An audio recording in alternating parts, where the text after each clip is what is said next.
आता हे बघ, ह्याच्यामध्ये आता वर्ड हा जो आहे याच्यामध्ये वॉवल्स किती आहेत सांग बरं मला.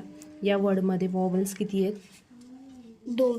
हां, आणि बाकीचे जे आहेत ते कन्सोनंट्स आहेत. ओके, आता मग ज्या वर्डमध्ये 2 वॉवल्स असतात, ओके, सो पहिली वॉवल जी असते त्या पहिल्या वॉवलचा लॉंग साऊंड घ्यायचा आणि सेकंड वॉवल कशी असते? सायलेंट. ओके, पहिल्या वॉवलचा लॉंग साऊंड घ्यायचा आणि सेकंड वॉवल सायलेंट, म्हणजे हिला बोलायचं नाही. ओके, सो म ए क, मेक. एचा लॉंग साऊंड काय आहे? ए. म ए क, मेक. ओके, आता हे रीड कर बरं. ट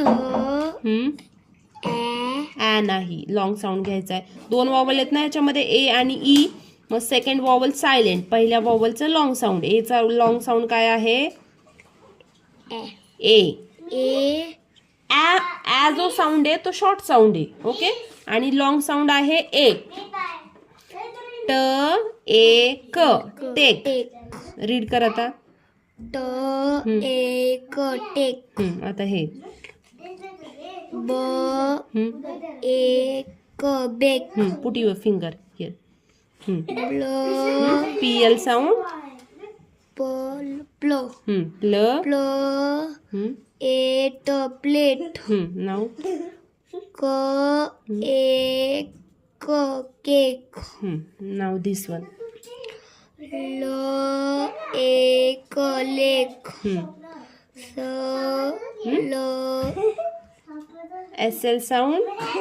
ल ए ट, स्लेट. र ए क, रेड. सी च्या शेजारी, when C is followed by E, the C take the sound of स. एस चा साऊंड घेतो सी. ओके, मग सी च्या नंतर ई असेल तर सी आणि ई ला ह्या सी ई चा साऊंड काय होतो? स. र ए स. ओके, र ए स. काय? र ए स काय झालं? रेस. फ्ल ए म, फ्लेम. Very good.